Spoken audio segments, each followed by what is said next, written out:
નમસ્કાર, હું છું પાયલ ભટ્ટ. આપ જોઈ રહ્યા છો DNTV ન્યૂઝ. તો સમાચારની શરૂઆત કરીએ સૌપ્રથમ મુખ્ય સમાચારથી.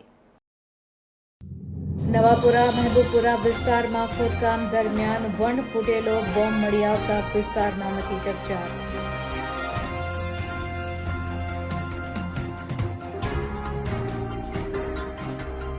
પ્રતિબંધિત સિગારેટના મોટા જથ્થા સાથે એક ઇસમને ઝડપી પાડતી SOG.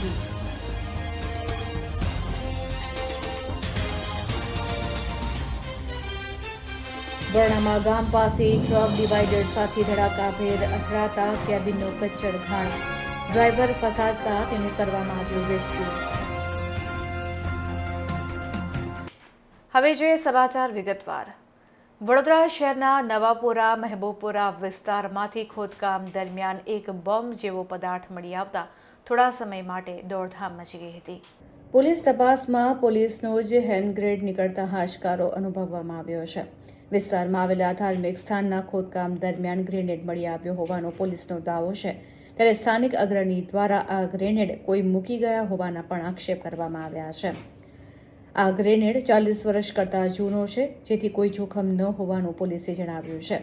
આ ઘટનાને પગલે નવાપુરા પોલીસ સહિતની વિવિધ ટીમો ઘટના સ્થળ પર દોડી આવી હતી અને વધુ તપાસ હાથ ધરી હોવાનું જાણવા મળ્યું છે.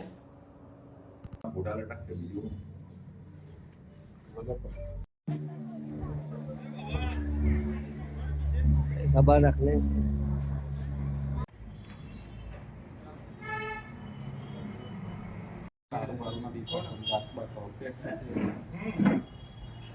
ऊपर के चावल के नीचे सा सीट છે એમાં લખેલું ગ્રેનેડ બોમ્બ છે. પોલીસ વાળા આવીને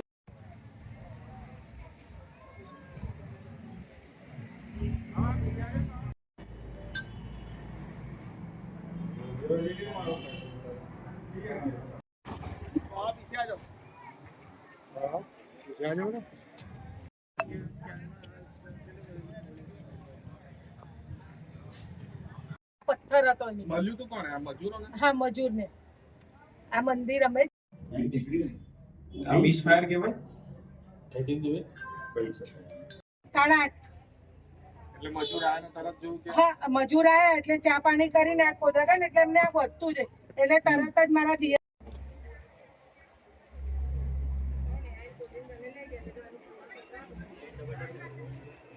આ નવાપુરા ભાતુજી મેલ્લો છે. અહીં આગળ અમારું માતાનું મંદિર બનાવવાનું અમે સ્ટાર્ટ કર્યું છે. 40-45 વર્ષ પછી મંદિરનું ખોદકામ ચાલુ કર્યું. તો આજે સવારે ગ્રેનાઇટ બોમ્બ જેવું નીકળ્યું. ખાડાને એવું તો ખોદાઈ જ ગયું હતું. જ્યારે મજૂર કામ કરવા આવ્યા ને તો ખૂણામાંથી, મંદિરના ખૂણામાંથી પથ્થર પર મૂકેલો હતો. અમે પોલીસ સ્ટેશનમાં જાણ કરી. એ લોકો આવ્યા, 2-3 PI સાહેબને એ લોકો આવીને ગયા તો કે આને કોઈ અડકતા ના. પછી સ્કોડવાળા આવીને એવું કીધું કે આ તો એ છે સુતરી બામ જેવું કંઈ છે એમ કે. તો તમે અમને પ્રમાણપત્ર આપો કે આ સુતરી બામ છે, જે હોય એનું પ્રમાણપત્ર અમને જોઈશે. આજે આ થયું છે, કાલે ફરી થશે. આ તો આ મૂકી જ ગયેલું છે, કોઈ વર્ષો જૂનું નહીં. આ બોમ્બ નવો જ છે, એની પર કાટ હરખો નહીં લાગ્યો. 40 વર્ષ અંદર હોય તો એ વસ્તુ ખરાબ થઈ ગઈ હોય. આ તો એવી ને એવી છે. બેન એવું કહે છે કે અહીંયા પહેલા ચોકી હતી ને એમાં ચોકી સામે હતી. મારા મેરેજને આજે 40 વર્ષ થયા છે, મેં કોઈ ચોકી નહીં જોઈ. ચોકી સામે દેખાય છે, જો ત્યાં છે. આ મંદિર છે ને મંદિર હતું. એ લોકોને કંઈ કામ હોય ત્યારે અહીંયા આગળ આવતા હતા તો અહીં ફૂટપાથ પર એ લોકોને ખુરશી જેવું મૂકી આપતા હતા. ચોકી હતી જ નહીં. મેં 40 વર્ષથી કોઈ ચોકી જોઈ નહીં. ચોકી સામે છે. તમને શું શંકા જાય છે? આ કંઈ કરેલું જ છે કાવતરું, ને આની જડ તક જવું જ પડશે. આજે આ છે, કાલે બીજું કરશે. તો આ લોકો તો આવી રીતે જ કહી દેશે સુતડી બામ છે, લઈ જાઓ. એ નહીં ચાલે. હવે આ અમારું ધાર્મિક સ્થળ છે ને અહીં ગરીબો લોકો રહે છે. કાલ ઉઠીને કંઈ થશે તો એની જવાબદારી કોણ લેશે? જીવનું જોખમ લાગે છે? હા, લાગે છે.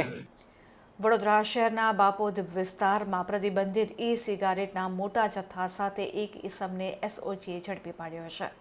સરદાર એસ્ટેટ પાસે આવેલ રેસિડેન્સીમાંથી ₹10,42,000થી વધુની કિંમતનો જથ્થો SOGએ જપ્ત કર્યો છે. આરોપી સેફાન બાબા ઇકબાલભાઈ મેમણ પોતાના ફ્લેટમાં જથ્થો રાખી છૂટક વેચાણ કરતો હતો. ત્યારે કંપનીના કુલ 487 બોક્સ ઈ સિગારેટ મળી આવ્યા હતા. પૂછપરછમાં આરોપીએ પાણીગેટ વિસ્તારના ઇબ્રાહીમ બિલાવાલા પાસેથી માલ મંગાવ્યાનું જણાવ્યું હતું. તમાકુ નિયંત્રણ અધિનિયમ અને ઇલેક્ટ્રોનિક સિગારેટ પ્રતિબંધિત કાયદા હેઠળ ગુનો નોંધીને કાયદેસરની કાર્યવાહી હાથ ધરવામાં આવી છે. રૂપિયાની આસપાસની એની કિંમત છે. અત્યારે તો એક આરોપીની ધરપકડ કરવામાં આવી છે. અંદર અવતરીઓ મને આમ જવું હોય એટલે તમે દેખાવો હવે આરોપી જ છે ભાઈ, તમે લઈ લો ને. તો અહીંયા વચ્ચે બેસી જાઓ.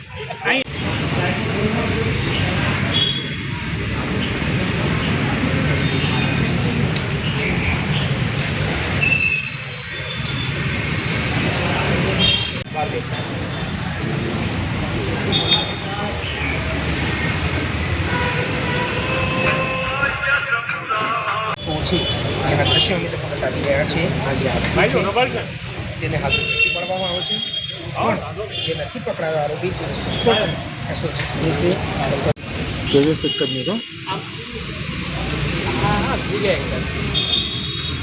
ફર્સ્ટ આવી રહી છે 31 ડિસેમ્બર. નવા વર્ષનું લોકો આવકારતા હોય છે તે સમયે જ્યારે એસઓજી પોલીસ પણ પોતાની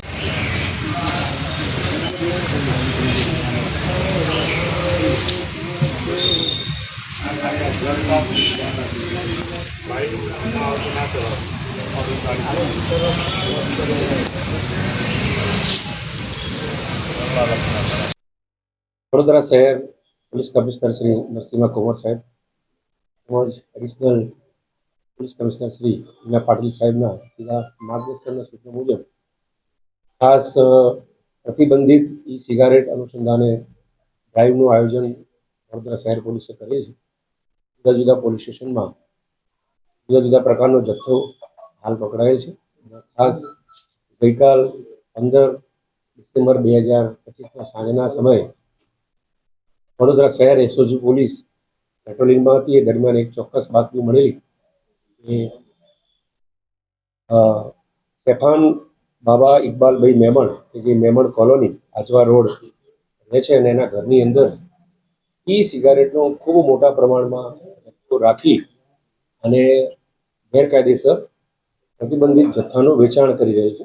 એ બાતમી આધારે વડોદરા શહેર એસઓજી પોલીસે સૂચિત જગ્યાએ રેડ કરેલી અને એમાં આ સેફાન બાબા મહેમાન એના ઘરની અંદર આ પ્રતિબંધિત ઈ સિગારેટનો જથ્થો સાથે મળી આવેલો. આ જથ્થો કુલે 10,42,000 ઉપરાંતનો છે અને એ આ પ્રતિબંધિત તમાકુ વપરાશવાળી એટલે કે જે કે તમાકુ નિયંત્રણ અધિનિયમ 2003 તથા આ prohibition of electronic cigarette act 2019 એ પ્રતિબંધિત છે. એ આ જથ્થો છે અને આ જુદી જુદી કંપનીઓનો જથ્થો છે. હાલ આ આરોપી કોની પાસેથી આ મુદ્દામાલ લાવેલો છે એ વધુ પૂછપરછમાં એસઓજી પોલીસના અન્ય એક નામ ઇબ્રાહીમ હનીફભાઈ બિલ્લાવાલા કે જે પાણીગેટનો રહેવાસી છે તેની પાસેથી જથ્થો લેવાનો હોવાનું સ્થાપિત થયેલ. વધુ તપાસ હાલ ચાલુ છે. આ કાયદાથી પ્રતિબંધિત જથ્થો છે જેથી એસઓજી પોલીસે ગુનો રજીસ્ટર કરેલ છે બાપત પોલીસ સ્ટેશનની હદમાં અને હાલ વધુ તપાસ ચાલુ છે. વડોદરાના વરણામાં ગામ પાસે એક ટ્રક ડિવાઈડર સાથે અથડાતા ગંભીર અકસ્માત સર્જાયો હતો. આ અકસ્માતમાં ટ્રકની કેબિનનો કચ્છરખાણ વળી ગયો હતો. આ અકસ્માતને પગલે ટ્રકની કેબિનમાં ફસાઈ ગયેલા ડ્રાઈવરને સહી સલામત રીતે બહાર કાઢવામાં આવ્યો હતો. મહારાષ્ટ્રથી અમદાવાદ તરફ ફેવિકોલ ભરીને ટ્રક લઈને વરણામાં હાઈવે પરથી જતો હતો. તે દરમિયાન ટ્રક ડ્રાઈવરે કોઈક કારણોસર સ્ટીયરિંગ ઉપરથી કાબુ ગુમાવી દીધા ટ્રક રોડ ડિવાઈડર સાથે અથડાઈ હતી, જેને કારણે અકસ્માત સર્જાયો હતો. આ અકસ્માતમાં ટ્રકના આગળના કેબિનનો ખુરદો બોલી ગયો હતો, જેમાં ટ્રક ડ્રાઈવર કેબિનમાં ફસાઈ ગયો હતો. આ અકસ્માતના બનાવની જાણ પોલીસ અને ફાયર બ્રિગેડને કરવામાં આવતા જીઆઈડીસી ફાયર બ્રિગેડનો રેસ્ક્યુ સ્ટાફ ઘટના સ્થળ ઉપર આવી પહોંચ્યો હતો અને ટ્રકની કેબિનમાં ફસાયેલ ટ્રક ડ્રાઈવર મોહમ્મદ શેખને સામાન્ય ઈજાઓ સાથે બહાર કાઢવામાં આવ્યો હતો અને સારવાર અર્થે હોસ્પિટલમાં ખસેડવામાં આવ્યો હતો. આ બનાવ સંદર્ભે પોલીસે આગળની કાર્યવાહી હાથ ધરી છે.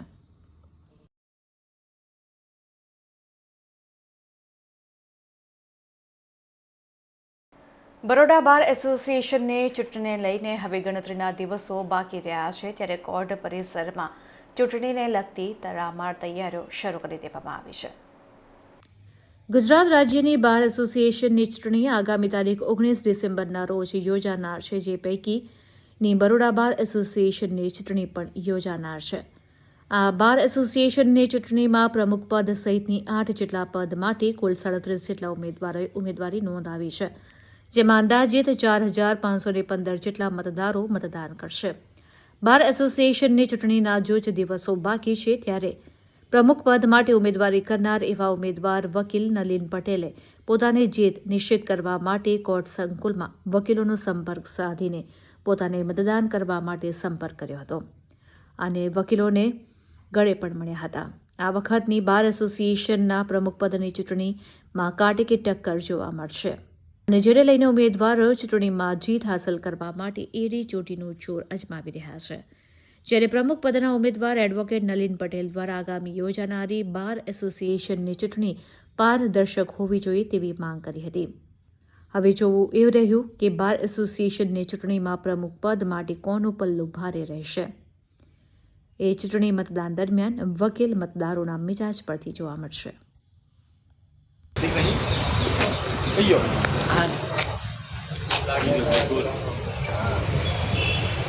ઊંધી જાત છે.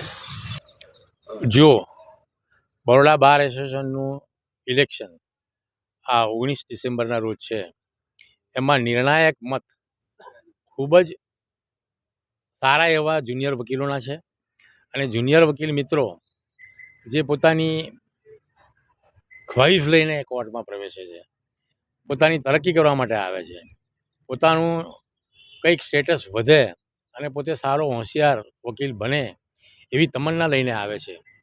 એ વકીલોનું ભવિષ્ય વિચારવાનું એ મારો પહેલાં પહેલો એજન્ડા છે અને આ ઇલેક્શનને લીધે મારો આ એજન્ડા છે એવું નથી. તમે કોઈ પણ જુનિયર વકીલોને પૂછશો તો છેલ્લા ઘણા વર્ષોથી જુનિયર વકીલોના ઉત્થાન માટે હું જે કામો કરી રહ્યો છું, એવા કામો શું મારા કોઈ પ્રતિસ્પર્ધીએ કર્યા છે? ના. જ્યારે મત લેવાના હોય ત્યારે જુનિયર યાદ આવે એવો આ નલિન પટેલ નો હોય. મતદાન કરવું અને મતદાન કરાવવું એ બંને વસ્તુ અલગ છે. અહીં આગળ એઆઈબીની એક્ઝામમાં છેલ્લા અમે 15 બસો લઈને ગયા અમદાવાદ, એ તમામ વકીલ મિત્રો કે જેમના મત નથી, છતાં પણ અમે એમની પડખે રહ્યા છે. તો જુનિયર વકીલોનું સારું ભવિષ્ય બને એવું વિચારનાર જે ઉમેદવાર હશે અને જેને કામો કર્યા હશે એ ઉમેદવાર જીતશે. અને તમે આ આટલી મોટી અદાલત છે, ત્યાં કોઈ પણ ખૂણામાં કોઈ પણ જગ્યાએ કોઈ પણ જુનિયર સિનિયર વકીલ મળશે, એમને કહેશો કે તમે આ બે ઉમેદવારો લડી રહ્યા છે, એમાંથી કોને તમે જોઈ રહ્યા છો કે જે જુનિયર વકીલોનું કામ કરતો હોય અને સિનિયર વકીલોને માન સન્માન આપતો હોય, તો તમને એમ જ કહેશે કે નલિન પટેલ સિવાય બીજો કોઈ ઉમેદવાર ચાલી શકે નહીં. અને બરોડા બાર એસોસિએશનનો પ્રમુખ પદનું સુકાની પદ અને સુકાન નલિન પટેલના હાથમાં જ હોવું જોઈએ એવું તમને કહેશે. અને આ તમામ કામો જે મેં કરેલા છે એને કારણે મારી 19 ડિસેમ્બરે જીત નિશ્ચિત છે. વડોદરા શહેરમાં મહાનગરપાલિકા દ્વારા ખોદકામની કામગીરી દરમિયાન હરિનગર પાસે પાણીની લાઇનમાં ભંગાણ સર્જાતા જળબંબાકારની સ્થિતિ સર્જાઈ છે. વડોદરા શહેરમાં દિવસે ને દિવસે પાણીની સમસ્યા જોવા મળતી હોય છે, પરંતુ હરિનગર પાસે આવેલ પ્રથમ 4 રસ્તા પર પૂર જેવી પરિસ્થિતિ જોવા મળી રહી છે. અહીંયા કેટલાય અકસ્માતો પણ પાણીને લીધે થઈ ચૂક્યા છે, પરંતુ મહાનગરપાલિકા ધ્યાન આપતું નથી. વોર્ડ નંબર 10ના કોંગ્રેસ પ્રમુખ હાર્દિક આમોદિયા દ્વારા વહેલામાં વહેલી તકે આ પાણીની લાઇનની સમારકામની કામગીરી કરી લોકો સુધી પાણી પહોંચે તેવી માંગ કરવામાં આવી હતી.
પશ્ચિમ વિસ્તાર આવેલો છે, જ્યાં વોર્ડ નંબર 10-11નો રોડ સેન્ટરનો પટ્ટો ગણાય છે. 1.5-2 મહિનાથી અહીંયા કામગીરી ચાલતી હતી, પણ કામગીરી જે ચાલતી હતી એમાં જનતાએ સમર્થન બી આપ્યું, આખો રોડ બ્લોક કરી દીધો હતો. એ બી વાત બરાબર છે કે ભાઈ તકલીફ પડે કે જ્યારે કામ ચાલતું હોય, પણ કામ કર્યા પછી બી આજે લાખો ગેલન પાણી વેસ્ટ જઈ રહ્યું છે, જે લોકોને 2 ટાઈમ પીવાનું પાણી નહીં મળતું. એના કરતાં બી વિશેષ અહીંયા વરસાદ પડ્યો હોય એવી પરિસ્થિતિ, પૂર જેવું નિર્માણ થયું છે. અને હમણાં હાલમાં મેં જાતે એક કાકા અને 2 એક્સિડન્ટ થતાં પડતા જોયા, એમને મેં ઊભા કર્યા, એમને બચાયા. તો આજે કંઈક અકસ્માત થાત અને કંઈ મોટું સ્વરૂપ થાત તો એના જવાબદાર વોર્ડ ઓફિસર હોત, વોર્ડ અધિકારી હોત, અને જે તે કોન્ટ્રાક્ટર છે. આજે 1.5-2 મહિના થઈ ગયા. 1.5-2 મહિના થયા પછી બી આજે પબ્લિકને આ હાલાકી ભોગવવી પડી છે, એ ખોટી વાત છે. આનો તાત્કાલિક નિરાકરણ લાવવું જોઈએ, કારણ કે નડિયાદથી તરિયા સુધી ભારતીય જનતા પાર્ટીનું શાસન છે, ધારાસભ્ય એમના, કોર્પોરેટર એમના. તો આ બધી વસ્તુ એમને ફિલ્ડ પર જવી જોઈએ, કારણ કે તમને ખૂબ ભરીને વોટ આપ્યા છે, તો પબ્લિકને હાલાકી ના પડે એ તમારે જોવાનું રહ્યું. મહારાજા સયાજીરાવ યુનિવર્સિટીમાં વિદ્યાર્થીઓ પાસેથી આઈ કાર્ડના નામે છેલ્લા 5 વર્ષથી ફીસ વસૂલવામાં આવે છે, પરંતુ આજ દિન સુધી હાર્ડ કોપીમાં આઈ કાર્ડ આપવામાં નહીં આવતા NSUI દ્વારા આ બાબતનો ઉગ્ર વિરોધ વ્યક્ત કરવામાં આવ્યો છે. આઈડી કાર્ડ પરીક્ષા દરમિયાન ઓળખ માટે તો યુનિવર્સિટી પ્રવેશ માટે, સરકારી સ્કોલરશીપ મેળવવા માટે તેમજ અન્ય શૈક્ષણિક અને વહીવટી કામગીરી માટે અનિવાર્ય દસ્તાવેજ છે. તેમ છતાં હાર્ડ કોપીમાં આઈડી કાર્ડ ન મળતા વિદ્યાર્થીઓને દરરોજ વિવિધ સ્તરે મુશ્કેલીઓનો સામનો કરવો પડી રહ્યો છે. હાર્ડ કોપી આઈડી કાર્ડના અભાવે યુનિવર્સિટી કેમ્પસમાં યોગ્ય રીતે ઓળખ ચકાસણી થતી નથી, જેને પરિણામે બહારના સામાજિક તત્વો સરળતાથી કેમ્પસમાં પ્રવેશ મેળવી રહ્યા છે. છેલ્લા સમયગાળામાં વિદ્યાર્થીઓ સાથે છેડતી, મારામારી અને અશાંતિની ઘટનાઓ વધતી જઈ રહી છે, જે વિદ્યાર્થીઓની સુરક્ષા માટે ગંભીર ચિંતાજનક બાબત છે. આ મુદ્દે NSUએ સુઝાન લાડમેને આક્ષેપ કર્યા છે કે યુનિવર્સિટીના વાઇસ ચાન્સેલર ભાલચંદ્ર બણકેને વિદ્યાર્થીઓ પાસેથી આઈડી કાર્ડના નામે વસૂલવામાં આવતી રકમ અંગે કોઈ ખ્યાલ નથી.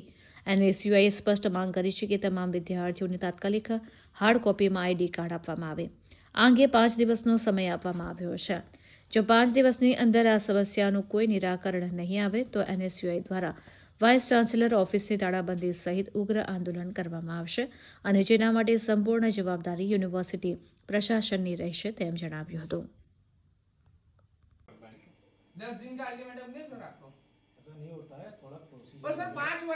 स्टूडेंट्स को आई कार्ड दिए हुए हैं, उनके लॉगिन में ये प्रिंट करके लगाने हैं, बाकी कुछ नहीं. क्या रीजन क्या है सर? सबको है आई कार्ड दिए हुए, ऑलरेडी इशूड है आई कार्ड. आपसे 4 साल पहले हार्ड कॉपी दिया जाता है, वो कब दिया जाता है? अभी पूछता हूँ मैं एडमिनिस्ट्रेशन से. सर हार्ड कॉपी का पर बरस के 200 रुपए चार्ज मिलती है, लेकिन उसको आई कार्ड देने में मुझे मालूम नहीं, एडमिनिस्ट्रेशन. आई कार्ड का कुछ चार्ज नहीं है, उसका कुछ चार्ज लिया नहीं है हमने. अच्छा सर, कब तक हो जाएगा? कोई चार्ज नहीं. कब तक हो जाएगा? पूछता हूँ ना मैं, एडमिनिस्ट्रेटिव इश्यू, प्रोसीजरल भी હોય.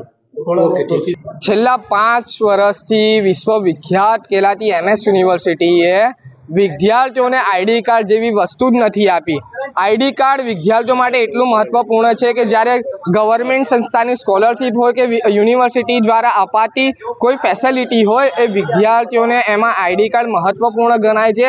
પરંતુ જાડી ચામડીના ઊંઘમાં સોયેલા આ સત્તાધીશો છે, એ લોકોએ વિદ્યાર્થીઓને ક્યાંક ને ક્યાંક ભવિષ્યને છેડા કરી દીધે. આજે VC સાહેબને ઊંઘમાંથી NSUએ સંગઠન જગાડવા આવી અને એક ચીમકી આપવામાં આવી કે 1 અઠવાડિયામાં જો આઈડી કાર્ડ નહીં આપવામાં આવે તો VC ઓફિસની તાળાબંધી કરીશું, કારણ કે આઈડી કાર્ડના લીધે યુનિવર્સિટીમાં રોજબરોજ બહારના લુખ્ખા તત્વો આવીને મારામારી કરે છે, વિદ્યાર્થીનીઓ છેડતી કરે છે. તો આ ખૂબ જ ગંભીર પ્રશ્ન છે, કારણ કે આઈડી કાર્ડ જ્યારે ખાનગી યુનિવર્સિટી આપતી હોય તો તમે ફીસ લઈને આ વિદ્યાર્થીઓને આઈડી કાર્ડ શું કામ નથી આપી શકતા? શું તમે વિદ્યાર્થીઓની ફીસના જે પૈસા છે એ પોતાના બંગલાઓ કે પોતાની જીવન જરૂરિયાતની ફેસિલિટી માટે રાખ્યા છે? શું વિદ્યાર્થીઓને પોતાનો હક લેવો એનો અધિકાર નથી? તો NSUની ચીમકી છે કે અઠવાડિયા પછી VC ઓફિસની તાળાબંધી કરવામાં આવશે. સૌપ્રથમ 5 વર્ષથી 3 વીસી વિશ્વવિખ્યાત MS યુનિવર્સિટીમાં એને બેસ્યા છે. વિદ્યાર્થીઓના જે પ્રશ્ન હોય છે એ એમને ધ્યાને પડતા જ નથી. આજે અમે આઈડી કાર્ડની માંગ લઈને ગયા તો પણ આ નવાયેલા વીસી એમને ખબર જ નથી કે આ આઈડી કાર્ડ વિદ્યાર્થીઓને આપવામાં આવ્યું છે કે નથી. એ પોતાના એસી કેબિનમાંથી ફેકલ્ટીમાંથી બહાર આવતા જ નથી, કારણ કે વિદ્યાર્થીઓના જે પ્રશ્ન હોય છે એમના ધ્યાને દળતા જ નથી. એટલા માટે NSUI સંગઠન વારંવાર ઝઘડવા આવે છે. આઈડી કાર્ડના પૈસા યુનિવર્સિટીએ ફીસ ભરવાના એડમિશન ટાઈમે જ વિદ્યાર્થીઓ પાસેથી લઈ લીધા છે. એ ફીસ લીબમાં મેન્શન પણ હોય છે, કારણ કે જે એકેડમી ફેસિલિટીમાં આઈડી કાર્ડના પૈસા એમનામાં કાઉન્ટ કરેલા જ હોય છે. વાઇસ ચાન્સેલર એવું કહી રહ્યા છે કે અમે કોઈ પણ આઈ કાર્ડના પૈસા લેતા નથી. ખરેખર આ જૂઠી વાત છે. વાઇસ ચાન્સેલર પોતે ફી સ્લીપ જોવે અને એમાં જે એકેડમી ફેસિલિટી છે એનામાં વિદ્યાર્થીઓના આઈડી કાર્ડની પણ પૈસા લીધેલા હોય છે. અઠવાડિયામાં જો અમારી માંગ સ્વીકારવામાં નહીં આવે, વિદ્યાર્થીઓ સુધી આઈડી કાર્ડ નહીં પહોંચે તો વીસી ઓફિસની 1000% તાળાબંધી NSUI સંગઠન દ્વારા કરવામાં આવશે. કલાલી ખિસકોલી સર્કલ પાસે પીવાના પાણીની લાઇનમાં ભંગાણ સર્જાતા હજારો ગેલણ પાણીનો વેડફાટ થતો જોવા મળી રહ્યો છે અને બીજી તરફ મહાનગરપાલિકાની ઘોર બેદરકારી પણ છતી થઈ રહી છે. વડોદરા શહેરના કલાલી ખિસકોલી સર્કલ પાસે પાણીની લાઇનમાં ભંગાણ સર્જાતા બાબતે સ્થાનિકો દ્વારા ફરિયાદ કરવામાં આવી હતી. તેમ છતાં પણ પાલિકા તંત્ર દ્વારા આ ફરિયાદને ધ્યાન ઉપર ન લેવામાં આવતા હજારો ગેલણ પાણી વેડફાટ સાથે ગટરમાં વહી રહ્યું છે. સ્થાનિકો દ્વારા તંત્ર સામે ગંભીર આક્ષેપો પણ કરવામાં આવ્યા હતા. વારંવાર રજૂઆત કરવા છતાં તંત્રની કામગીરી ઉપર અનેક સવાલો ઊભા થઈ રહ્યા છે.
આ ખિસકોલી સર્કલ વિસ્તાર છે.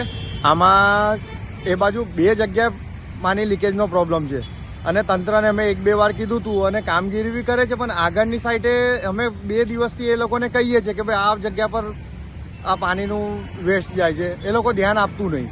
અને બીજી વસ્તુ એ છે કે એક બાજુ એવું લીકેજ છે કે ભાઈ પાણીનું આપણે કમાટી બાગનો તઈ ફુવારો હતો એવો ફુવારો યાદ આવી જાય છે.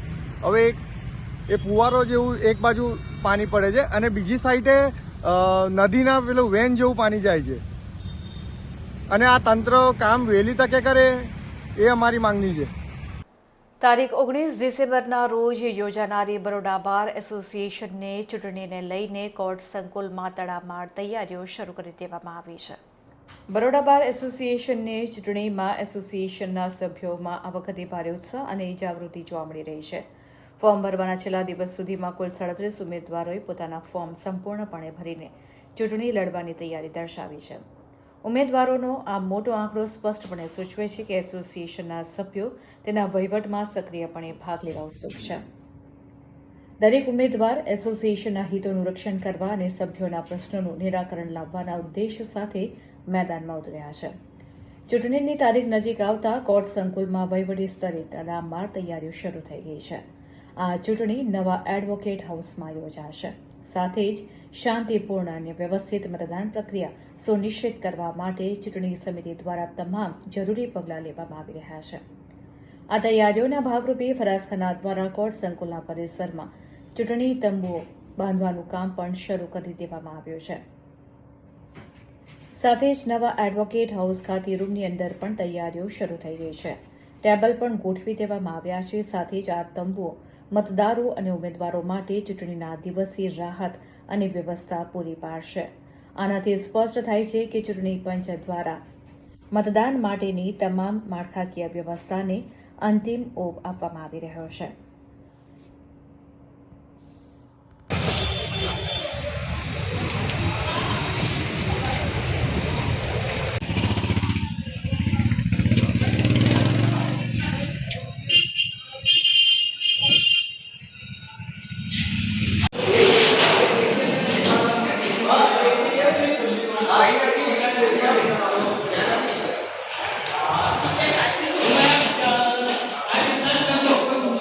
વડોદરા વકીલ મંડળની તારીખ 19/12/2025ના રોજ શુક્રવારના રોજ જે ચૂંટણીનું આયોજન છે તેના માટે સમગ્ર ચૂંટણી કમિશનની ટીમ સુસજ્જ છે. 4515 જેટલા મતદારોને આવકારવા માટે અમારી સમગ્ર ટીમ સતત કાર્યશીલ છે, કામ કરી રહી છે અને આ તમામ મતદારો વધુને વધુ સંખ્યામાં અત્રે આવે અને તેમને કોઈ પણ પ્રકારે કોઈ તકલીફ ના પડે એવી રીતે મતદાન વધુમાં વધુ થાય એ પ્રકારે અમારી સમગ્ર ટીમ મુખ્ય ચૂંટણી કમિશનર અલકાબેન જાદવના નેજા હેઠળ અમારી સમગ્ર ટીમ લાગી ગઈ છે.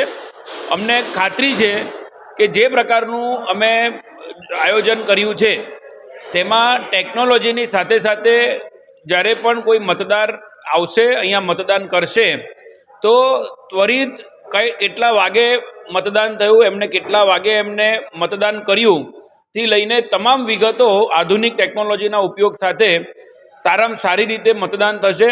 જે ઉમેદવારો છે તેમને પણ જે કોઈ વ્યક્તિઓએ મતદાન કર્યું હશે, જે બાકી રહેલા હશે તેની પણ લાઈવ અપડેટ મળતી રહે એ પ્રકારનું આ વખતે અમે પ્રથમ વખત એક આયોજન કર્યું છે અને અમને ચોક્કસ ખાતરી છે કે ઐતિહાસિક રીતે વધુમાં વધુ આંકડાઓ જ્યારે અમે હાસિલ કર્યો છે મતદાન યાદીમાં, ત્યારે વધુમાં વધુ લોકો આવશે અને મતદાન કરશે. સારામાં સારી સંખ્યામાં વડોદરા વકીલ મંડળના વકીલશ્રીઓ આવશે અને અમે એ તમામને આવકારવા માટે અમે સમગ્ર ટીમ અમારી લાગી ગઈ છે. આટલી મોટી માત્રામાં મતદાન થઈ રહ્યું છે તો કયા પ્રકારની તૈયારીઓ કરવામાં આવી રહી છે? પૂરજોશમાં તૈયારીઓ ચાલી રહી છે. જે મતદારો આવે અને કોઈ પણ પ્રકારની ભીડભાડ ના થાય, સિનિયર એડવોકેટ જે આવશે તેમને પણ બૂથ સુધી આવવા માટે કોઈ પણ પ્રકારે તકલીફ ના પડે એવી રીતે સિનિયર એડવોકેટ્સ માટેનું એક અલગ આયોજન રાખેલું છે. સાથે સાથે વોટર્સ માટે જે આવશે એમના માટે એક વેઇટિંગ લોન્ચ બી આ વખતે પ્રથમ વખત બનાવેલી છે કે જેથી કરીને સહેજ પણ જો ભીડભાડ થાય, કંઈ બી થાય તો સારી રીતે વોટર્સ આવીને બેસી શકશે. સવારે 10 વાગ્યાથી સાંજના 5 વાગ્યા સુધીનો જે સમય છે એ સમય નક્કી જ છે કે આટલા સમયગાળામાં જ્યારે અમારે મતદાન કરાવવાનું છે તો પારદર્શક રીતે અને સારામાં સારી રીતે મતદાન થાય અને વધુને વધુ મતદાન થાય એ પ્રકારે બહાર પણ આયોજન રાખેલું છે અને પુલિંગ મથકમાં પણ સારું સારું આયોજન થયેલું છે. આ વખતે જે મતદાન થઈ રહ્યું છે એ નવી ટેકનોલોજી સાથે થઈ રહ્યું છે, શું કહેશો? ચોક્કસથી જે પ્રકારે ટેકનોલોજીના ઉપયોગ સાથે આ વખતે અમે આખી ટીમ જે રીતે લાગેલી છે, જેમાં ખાસ કરીને અલકાબેન જાદવ, રોહિતભાઈ શાહ, હરિભક્તિ સાહેબ અને હિતેશ પટેલ, આ તમામ જે લોકો લાગી ગયા છે અને જે રીતે અમારી સમગ્ર ટીમે ટેકનોલોજીનો સારામાં સારી રીતે ઉપયોગ કરીને આ વખતે જે આયોજન કર્યું છે એનું એકમાત્ર કારણ એક જ છે કે કોઈ પણ મતદાર, કોઈ પણ વડોદરા વકીલ મંડળના કોઈ પણ સભ્યો એ મતદાનથી વંચિત ન રહે એ પ્રકારે આ ટેકનોલોજીનો ઉપયોગ કરીને અને જે દિવસે મતદાન થાય ત્યારે પણ આ ટેકનોલોજીના જ માધ્યમથી તમામ ઉમેદવારોને પણ એની લાઈવ અપડેટ સતત મળતી રહે એ પ્રકારે પ્રથમ વખતનું આયોજન છે. તો આ હતા અત્યાર સુધીના સમાચાર. વધુ સમાચાર સાથે ફરીથી મળીશું. ત્યાં સુધી અમારી પૂરી ટીમને રજા આપશો. નમસ્કાર.